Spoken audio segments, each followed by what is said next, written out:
I made some notes to start things off, and this looks bad because I've put them down somewhere. So if you find some out in a bathroom, that would have been my starting point. Anyway, let's assume that I know what I'm talking about, and we'll go from there. Charger has been around for about 18 months. We have 2 lithium projects at the moment, and we're working our way through those at the moment. So we have the team that we work with has got a proven track record, as briefly referred to, for the discovery of lithium and other commodities. We've got a good team of geoscience scientists behind us, both directly employed and through joint venture or arrangements with consulting companies. We've just finished our maiden drilling program at the Lake Johnson spodumene project. We announced some results earlier this year which stemmed from half the drilling program which was done before Christmas. We got some very nice numbers in there. We completed the project earlier this year, so we've now drilled 41 holes into the project. We're waiting on some more results there. Our aspiration is to get back on the ground there, diamond drilling shortly, and we hope to have a resource by the end of the year there. Similarly, and most exciting, I suppose, for the future of the company is drilling in the Northern Territory. We have a project at Bynoe, which is just south of Darwin. It's entirely surrounded by core lithium, and they're structural trends that have mineralised pegmatites trend into our ground. And so we're just waiting for the ground conditions to improve a bit, and we'll be drilling there as soon as we possibly can. We remain well funded. We've still got over $5 million in the bank, and everything is permitted, and it's just drilling. So I've been managing director since we listed. I've been in the role of a managing director for the best part of 20 years with different companies. Terry Gardner is a merchant banker and chairman. It's always good to have somebody that knows the markets well on your board. Adrian Griffin in the front here is well known to many of you. He was managing director of Lithium Australia for a long time. But he's mined gold and nickel laterites and brought projects on stream, so a very handy fellow to have. And Jonathan Smalley is our exploration manager, again, a very well-grounded goldfields geologist. We have quite an interesting share registry. When we listed 18 months ago, admittedly, it was a very good time to be investing in junior companies, but we had the Lind Fund, we had Gunson, we had quite a strong institutional register that's a little bit unusual for a company of our standing. So just flying through this a little bit more, 2 prospective lithium projects, one in the Yilgarn of Western Australia and the other in the Northern Territory. We've completed our drilling at Lake Johnson. We got some good results. We're working through the logistics to get drilling again. There's a whole new set of rules once you start diamond drilling. Everything is in Australia. We all know that that's a tier 1 rule of law jurisdiction. It's a great place to work. All of our people have worked for a long, long time in Western Australia, so we understand the way things work. And I like to think that we've got a very good leadership group. Let's start with where we hope to be very, very soon.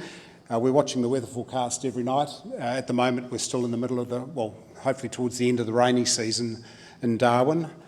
So Darwin is about here. We're 35 k's by road around to here. This is our tenement. The grey tenement area there that you can see is held by Core Lithium, and of course they're mining. They have done some DSO work, and they're commissioning their plant at the moment. Their plant is 8 k's away from us. This is a geophysical image. We flew the area about a year ago, and you can see the trends of the pegmatites that are known through here. The trend of the country goes through here. Core Lithium have been drilling spodumene right here and right here. This is an outcropping pegmatite up there. Now, there's a little bit of care needed when you're exploring in the Northern Territory, because anything that can dissolve has dissolved. So spodumene's gone, your feldspars have largely gone, and about all that's left are these big quartz cores. So geochemistry becomes very important. Haddington had been through a lot of this area and auger drilled down to the top of saprolite. It's only 3 metres down, and they're able to map pegmatites, they're able to map lithium anomalies, and a few of the other elements that go with LCT pegmatites. We, with our, I guess, background more south of Western Australia, thought that we could try just simple soil sampling, fine fraction just near the surface. That coincided, the anomalies coincided very well with the Haddington work, and we didn't have to go drilling them, so it was cheaper. As a consequence, we've ended up with 3 very good targets, which we'll now look at. Have I gone backwards? No, sorry. We were talking about Ahoy just off our thing. When Core drilled it, they got these very presentable numbers, and Bilitis at the southern end of us, also very presentable numbers. So always spodumene, it seems to be in this part of the world, and quite capable of throwing good numbers. These are the geochemistry. So this is merged and leveled data. Megabucks, you know, if I was to do a run around the room and pick a name for a prospect, Megabucks would win hands down all the time. Fantastic. It's one of the biggest pegmatites that's recorded in the Litchfield pegmatite field. There's quite a decent body of information available through the Mines Department for up there. Megabucks is one of the biggest. It's been costined for tantalum and tin. LCT pegmatite all day long, lithium anomaly around it. The one beside it is Old Bucks. This is a line of old workings for tin. Again, a very strong lithium anomaly around it. Nothing that you can see that's going to say this is howling with spodumene, but at least it's got all of the tells of a LCT pegmatite system. And 7up is clearly on the Ahoy trend. Very strong lithium anomaly by comparison. It does have a little bit of lithium mica around it, but a big, you know, that's over 1 kilometre long, that anomaly. So this is really good, sizable stuff, and we are fully permitted to start drilling as soon as the ground conditions permit. Having a quick look at Megabucks, as you can see, about 800 metres long, 70 metres wide, fully differentiated pegmatite as far as we can tell. The only thing left to do is drill it. Old Bucks, the tar seal road goes through about here, there, and this is a line of old tin workings, we presume, through there. A very strong lithium anomaly adjacent to the pegmatites, but also offset a little bit too, so these things could well be a parallel system. Time to drill it. And 7up we've already discussed. There's a creek that goes through there. We can see the outcrop of the pegmatites. A prospector or a previous geologist thought he might have seen some spodumene out there. We've been out there and we've found some lithium minerals out there. One rock chip has gone over 2%. So a howling target, over 1 kilometre long.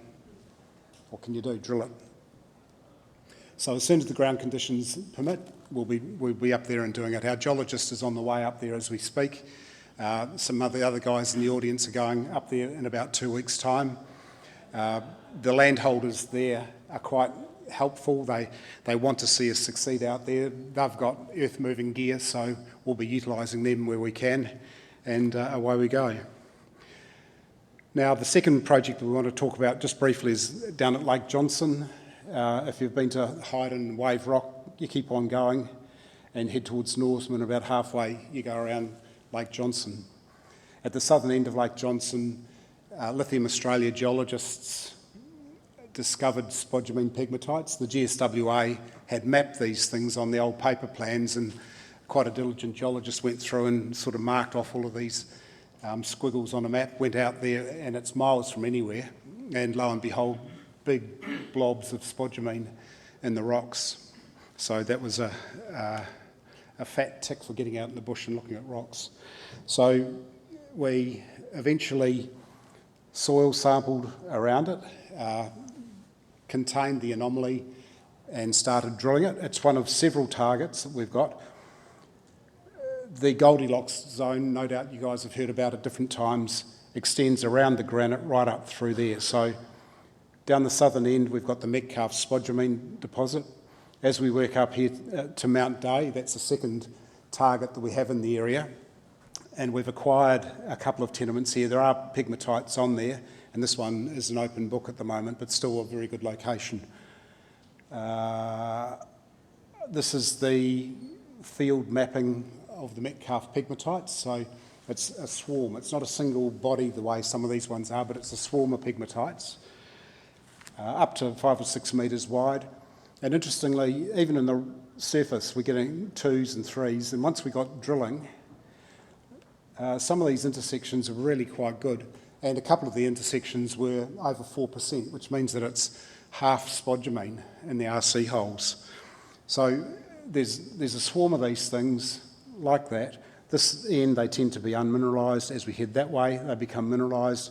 There's always one fattish one there.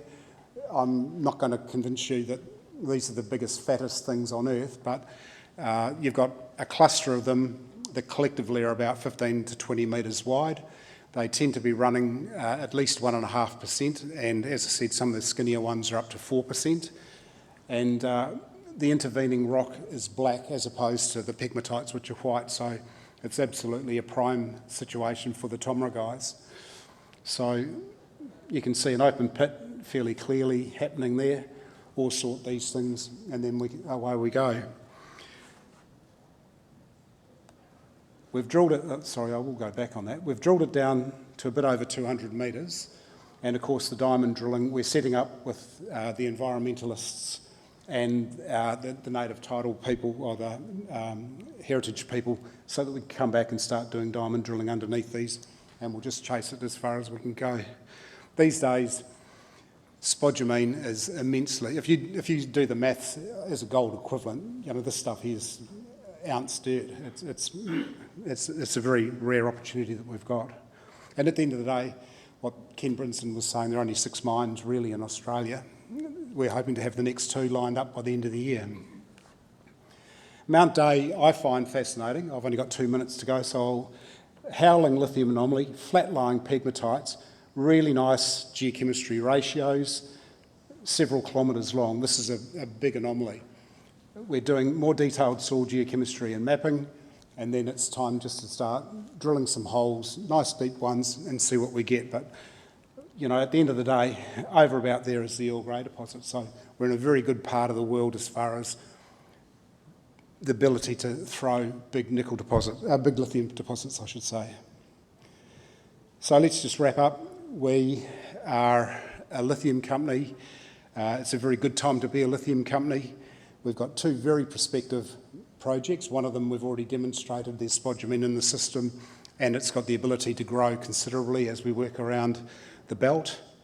And the Bino project, which is in the middle of a fertile area, we just haven't been able to drill it due to weather conditions, but as soon as the weather conditions permit over the next few weeks, we plan to be getting stuck in. Most of the lithium companies are currently controlled by multi-billion-dollar companies. In fact, Brian was reflecting that when we set up Charger about 2 years ago, Core was what, $30 million company, I think you were saying, and now it's a $2 billion company. So the leverage opportunity for a company like Charger is enormous. And I'll leave you with that thought to salivate over. Thank you.